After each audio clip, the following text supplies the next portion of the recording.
আজকে নির্ধারিত আলোচনার জন্য তিনটা বিষয় ছিল আমাদের টেবিলে। একটা হচ্ছে প্রধানমন্ত্রীর মেয়াদ, দ্বিতীয় হচ্ছে সংবিধানের মূলনীতি সংক্রান্ত, আর তৃতীয় বিষয়টি আলোচনা হয় নাই, সেটা হচ্ছে নির্বাচনী এলাকা নির্ধারণের জন্য, মানে ডিলিমিটেশন প্রসেসের জন্য আলাদা একটা অথরিটি গঠনের বিষয় আলোচনা ছিল। এটা আজকে আলোচনা হয় নাই। প্রথম যে বিষয়টা প্রধানমন্ত্রীর মেয়াদ সংক্রান্ত, আপনারা মনে হয় যেটা লাইভ টেলিকাস্ট করা হয়েছে ওখান থেকে অনেক আলোচনা নিশ্চয়ই আপনারা শুনেছেন, কিন্তু শেষ পর্যন্ত এটাও সিদ্ধান্তে আসা যায়নি। তবে আমরা আমাদের যার যার মতামত ব্যক্ত করেছি, আমাদের দলের পক্ষ থেকে যে মতামতটা ছিল,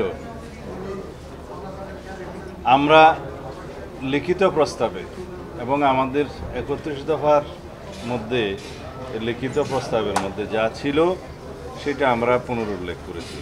অর্থাৎ কোনো ব্যক্তি পরপর 2 মেয়াদের বেশি প্রধানমন্ত্রীর পদে থাকতে পারবেন না। সেটা আমরা বলেছিলাম এটা যে not more than 2 consecutive terms. এখানে মেয়াদটা নিয়ে সবসময় বিভিন্ন রকমের ব্যাখ্যা এসছে এবং কারো কারো প্রস্তাবের মধ্যে 2 বার এসছে, কারো কারো এই বারের ক্ষেত্রে একটা ব্যাখ্যা হচ্ছে যদি একজন ব্যক্তি প্রধানমন্ত্রী হিসাবে একবারের জন্য, সাপোজ 3 মাস মেয়াদের জন্য প্রধানমন্ত্রী হলেন, 3 মাস পরে মেজরিটি পার্টি আরেকজনকে প্রধানমন্ত্রী করলেন, তারপরে হয়তো আগের জন আবার প্রধানমন্ত্রী হলেন, তাহলে তার 2 বার পূরণ হয়ে যায়। এই 2 বার বা 3 বার 5 বারও 1 বছরের ভিতরে কেউ প্রধানমন্ত্রী হতে পারেন।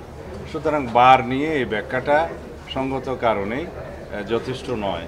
আর মেয়াদের ক্ষেত্রে আমরা যে মেয়াদের কথাটা মাথায় রেখে এই প্রস্তাবটা করেছিলাম সেটা হচ্ছে সাধারণত ধরে নেওয়া হয় সংসদের মেয়াদ যেহেতু 5 বছর নির্ধারিত, এবং 5 বছর সেই সংসদ বহাল থাকবে কিনা সেটা সংসদের উপরে নির্ভর করে। সেটা 2 বছর পরেও ডিজলভ হতে পারে বা 4.5 বছর পরেও ডিজলভ হতে পারে, মেয়াদ ওখানে শেষ হবে।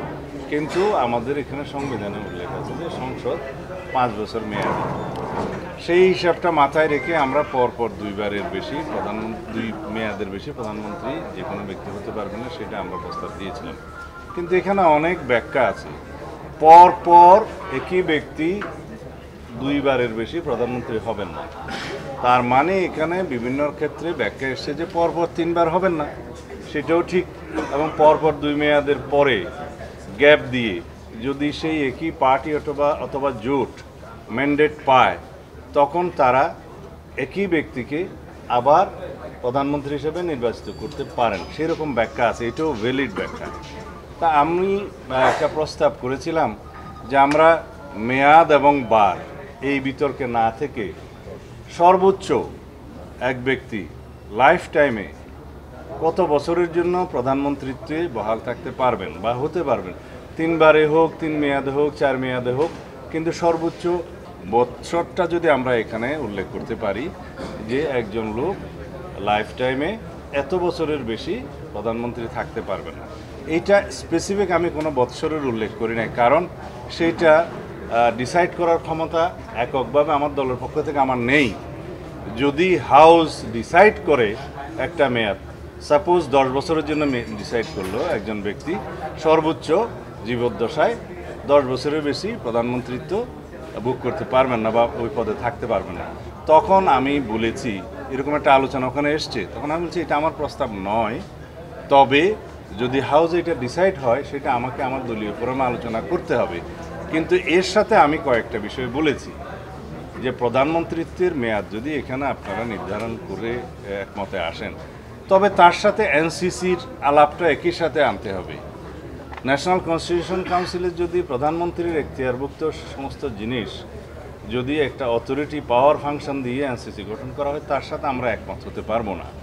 তারপরে যদি আপার হাউসের প্রশ্নটা আসে, আপার হাউসে যদি প্রপোর্শনেট ইলেকশনের কথা এখানে বলা আছে যে অনুপাত ভিত্তিক, তখন আপার হাউসে একটা বিল, জেনারেল বিল, 500-ও 50% মেজরিটি লাগবে।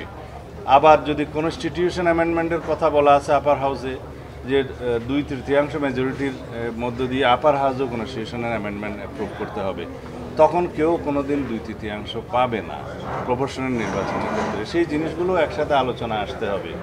এবং বলা আছে যে এখানে প্রেসিডেন্টের ইলেকশনের কথাটা আমরা আগে বলেছি, ডিজাইন, এলিগেন্স, বিউটি, সেরা পণ্য সবার জন্য জেভিকো।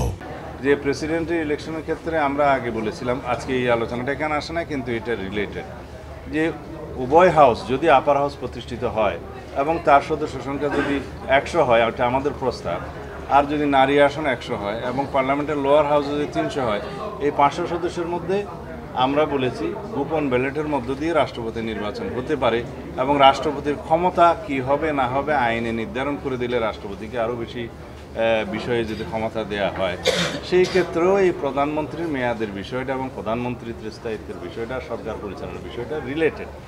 এই বিষয়গুলো অন্ততপক্ষে এনসিসি এবং আপার হাউসের বিষয়টা প্রধানমন্ত্রীর মেয়াদের সাথে একই প্যাকেজে আলোচনা করে একটা সিদ্ধান্তে আসলে তখন সুবিধা হবে। কারণ আলাদা আলাদাভাবে প্রত্যেকটা বিষয়ে যদি আমরা ডিসাইড করতে যাই, পরে আবার এনসিসি ফরমেশনের ক্ষেত্রে যদি আবার একই শর্ত থাকে বা করতে হয়, তখন আমরা সেই সাথে একমত হতে পারবো না। আবার আপার হাউসের বিভিন্ন বিষয়ে যদি সবাই দ্বিমত হয়, তখন একসাথে হতে পারবো না। সুতরাং জিনিসগুলো রিলেটেড। তখন একটা সিদ্ধান্ত হয়েছে যে আগামী 2 দিন বিরতি থাকবে, এর ভিতরে দলের মধ্যে আলোচনা করে এই বিষয়গুলো যার যার দলীয় অবস্থান থেকে এসে সিদ্ধান্ত আকারে জানাবেন, তারপরে হাউসে আলোচনা করে এই প্রধানমন্ত্রীর মেয়াদ সংক্রান্ত বিষয়ে সিদ্ধান্ত নেওয়া যাবে। এটা হচ্ছে এক। দ্বিতীয় বিষয় যেটা আলোচনা হয়েছে সেটা হচ্ছে সংবিধানের মূলনীতি।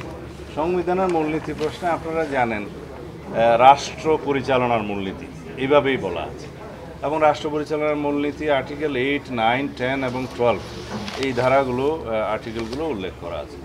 এইখানে সংস্কার কমিশনের প্রাথমিক প্রস্তাবে ছিল এই আর্টিকেলগুলো বিলুপ্ত করা হোক, এবং তার বিকল্প হিসেবে ওনারা কিছু বিষয় উল্লেখ করেছিলেন। তার মধ্যে আমাদের লিখিত প্রস্তাব এবং পরবর্তীতে আলোচনার প্রেক্ষিতে আলোচনার মধ্যে যেটা এসেছে, সিদ্ধান্ত নয়, যে সাম্য, মানবিক মর্যাদা এবং সামাজিক সুবিচার এই বিষয়গুলো, আজকে অবশ্য আরও একটা শব্দ দেখলাম, গণতন্ত্র। তা এখন এই 4টা বিষয় সংবিধানের মূলনীতিতে যুক্ত করা যায় কিনা বা উল্লেখ করা যায় কিনা। এখন মূলনীতি ডিসাইড করবে কিভাবে? আমাদের এখানে হাউজে যারা আলোচনা করেছেন তারা কেউ পঞ্চদশ সংশোধনীতে যেভাবে আছে তার পক্ষে। আমরা স্পষ্টতই বলেছি যে আমরা এই পঞ্চদশ সংশোধনীটা হাইকোর্টে যেভাবে চ্যালেঞ্জ হয়েছে এটার বিলুপ্তি আমরা চেয়েছি। এই পঞ্চদশ সংশোধনীর পুরো অংশ, তার মধ্যে এই মূলনীতিগুলো আছে। যদি সেটা ডিলিট হয়, হাইকোর্ট থেকে যেই রায়টা এসছে তাতে হয়েছে যে কিছু কিছু বিষয় ওনারা ডিসাইড করেছেন, বাকি জিনিসগুলো পরবর্তী নির্বাচিত পার্লামেন্টের উপরে ছেড়ে দিয়েছেন। তার মানে দাঁড়াচ্ছে এই মূলনীতিগুলো পরবর্তী নির্বাচিত পার্লামেন্টের উপরে ছেড়ে দিয়েছেন, এবং যখন জুডিশিয়ারি লেজিসলেচারের উপরে এটা রাইট দিয়েছেন বা অলরেডি রাইট আছে কনস্টিটিউশনে, সুতরাং সেটা পার্লামেন্টে ডিসাইড হবে, এটাই স্বাভাবিক। সেই পার্লামেন্টে আলাপ আলোচনার ভিত্তিতে মূলনীতি যেভাবেই ডিসাইড হয় সেটা গৃহীত হবে। এখন সেই মূলনীতির প্রেক্ষিতে যারাই এখানে দ্বিধাবিভক্ত, আমরা চাই পঞ্চম সংশোধনীতে যেভাবে মূলনীতিটা উল্লেখ আছে, অর্থাৎ পঞ্চদশ সংশোধনীর পূর্বের অবস্থা, সেই জায়গায় আমরা বহাল থাকতে চাই, এবং সেখানে আল্লাহর উপর আস্থা বিশ্বাস আছে, সেখানে ধর্মনিরপেক্ষতা নাই, এই বিষয়গুলো আমরা ক্লিয়ার করেছি। তার সাথে যদি আমরা ম্যান্ডেট প্রাপ্ত হই, তাহলে আমরা এগ্রিড হয়েছি যে সাম্য, মানবিক মর্যাদা, সামাজিক সুবিচার এবং সাথে গণতন্ত্র, এই শব্দগুলো আমরা ওখানে অ্যাড করব এই রাষ্ট্রীয় পরিচালনা মূলনীতির মধ্যে। কিন্তু এখানে যথেষ্ট বিতর্ক হয়েছে যে এগুলো সংযুক্ত হবে না, উল্লেখিত হবে, আগের মূলনীতি বহাল থাকবে না, পঞ্চম সংশোধনীটা মূলনীতি বহাল থাকবে, এই বিষয়ে বিস্তর আলোচনার পরেও একমত হওয়া যায়নি। তবে আমাদের অবস্থানটা আমি আপনাদের সামনে জাতির কাছে আবার পরিষ্কার করি, এগুলো অনেকবার আমরা আলোচনা করেছি।